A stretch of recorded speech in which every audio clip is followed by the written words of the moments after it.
বিশ্বনবী নারীদেরকে অনেক বিষয়ে সতর্ক করেছেন যে খবরদার এগুলো করো না। নারীদেরকে টাইট ফিটিং জামা পরতে নিষেধ করেছেন। আল কাসিয়াত আল আরিয়াত আল মাইলাত আল মুমিলাত। কিছু কিছু বোনেরা এমন টাইট বোরকা পরে তার দেহের সব উঁচু নিচু ভাঁজ টের পাওয়া যায়, পুরুষরা আরো বেশি আকৃষ্ট হয়। এই বোনদের ব্যাপারে আমি বলি, বিশ্বনবী বলেছেন লা ইয়াদখুলনাল জান্নাতা ওয়া লা ইয়াজিদনা রিহাহা।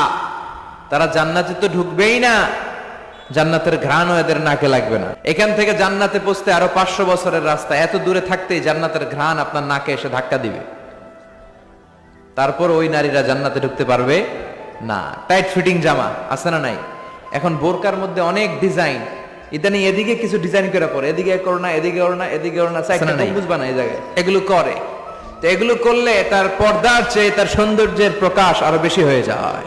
এরপরে বিশ্বনবী নিষেধ করেছেন ঝাঁঝালো পারফিউম দিয়ে বেরোতে নিষেধ করেছেন। আমার বোনেরা নিজেদেরকে ক্লিন রাখবেন, পরিচ্ছন্ন